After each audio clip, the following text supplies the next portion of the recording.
అండి అందరూ ఎలా ఉన్నారు? నేను చాలా బాగున్నానండి. ఈరోజు మనం డాబా స్టైల్ ఎగ్ గ్రేవీ ఎలా తయారు చేయాలో చూద్దామండి. ఇది అన్నంలోకి, రోటీలోకి చాలా బాగుంటుంది. ఇక్కడ నేను 4 ఎగ్స్ తీసుకొని ఉడికించి పక్కన పెట్టుకున్నాను.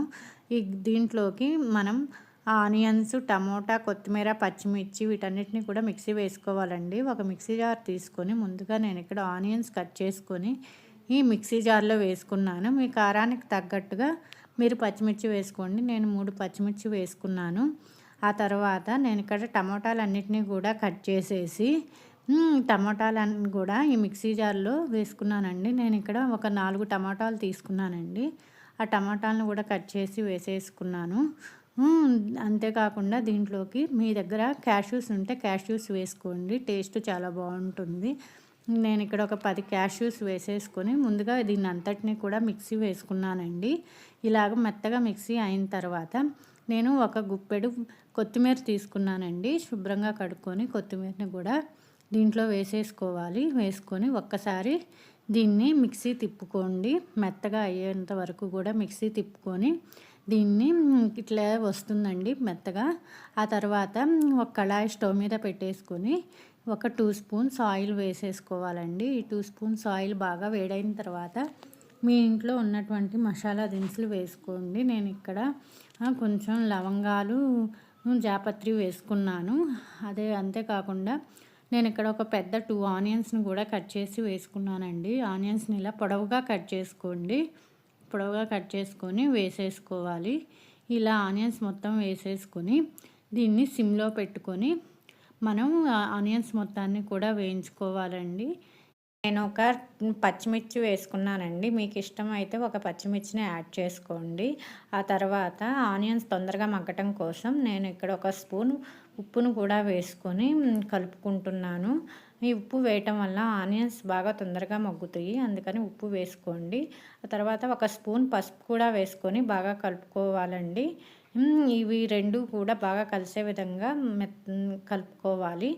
ఇలా ఆనియన్స్ మొత్తం కూడా పసుపు, ఉప్పు అంతా కలిసిన తర్వాత మనం ఇంట్లో దంచి ఉంచుకున్నటువంటి అల్లం వెల్లుల్లి పేస్ట్ ఉంటుంది కదండి. అల్లం వెల్లుల్లి పేస్ట్ని ఒక స్పూన్ వేసుకొని పచ్చివాసన పోయేంత వరకు కూడా మనం వీటిని వేయించుకోవాలండి. గోల్డెన్ బ్రౌన్ కలర్ వచ్చేంత వరకు ఈ ఆనియన్స్ బాగా వేయించుకోవాలి.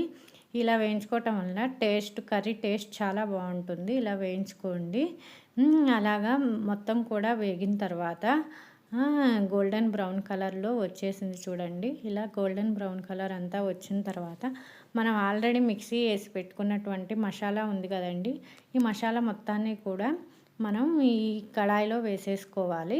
వేసేసుకొని బాగా కలుపుకోవాలండి. కర్రీ అంతా కలిసే విధంగా బాగా కలుపుకొని ఇది సిమ్లోనే ఉంచుకొని మనం కలుపుకుంటూ ఈ ప్రాసెస్ అంతా చేయాలండి. ఇది ఒక 2 మినిట్స్ వదిలేస్తే ఆయిల్లో బాగా కలిసిపోతుంది. అంతేకాకుండా మనం మిక్సీ జార్లో ఇంకొంచెం ఉంటుంది కదండి మసాలా, దాంట్లో కొంచెం వాటర్ పోసుకొని ఆ వాటర్ని కూడా దీంట్లో పోసేసుకోవాలి. ఇదంతా కూడా బాగా మగ్గాలండి ఆయిల్లో. ఈ విధంగా అంతా మగ్గిన తర్వాత మనం దీంట్లోకి ఒక చిన్న గ్లాస్ అంతా వాటర్ పోసుకోవాలి గ్రేవీ కోసం. దీన్ని సిమ్లోనే ఉంచుకొని ఈ మసాలా అంతా కూడా ఉడికే విధంగా మనం బాగా ఉడికించుకోవాలి. చూడండి ఇలా బబుల్స్ వస్తున్నాయి. దీంట్లో నుంచి ఆయిల్ అంతా సపరేట్ అవ్వాలండి. దీంట్లో కొంచెం మూత పెట్టేసుకొని ఒక 10 మినిట్స్ ఉడికించుకోవాలి. ఇలా ఉడికిన తర్వాత దీంట్లోకి కొంచెం కారం వేసుకోవాలండి. మీ కారానికి తగ్గట్టుగా మీరు కారం వేసుకోండి. ఇక్కడ నేను ఒక స్పూన్ కారం వేసుకున్నాను. కారం వేసుకొని బాగా కలుపుకోవాలండి, లేదంటే అంతా అడుగంటుతుంది. దీన్ని ఒక 2 మినిట్స్ ఇలా కలుపుకుంటూ ఉండాలండి, కారం అంతా కలిసేదాకా. ఇలా అంతా కూడా కలిసిన తర్వాత దీన్ని మనం కాసేపు సిమ్లో ఉడికించుకోవాలి. ఒక 10 నిమిషాలు ఉడికితే కారం అంతా కూడా ఈ మసాలాలోకి పడుతుంది. ఆ తర్వాత మీరు ఉప్పు కారం చెక్ చేసుకోండి. నాకేడ కొంచెం ఉప్పు సరిపోలేదండి, అందుకని కొంచెం ఉప్పు యాడ్ చేసుకున్నాను. మీరు కూడా చూసుకొని ఉప్పు కారాలు అడ్జస్ట్ చేసుకోండి.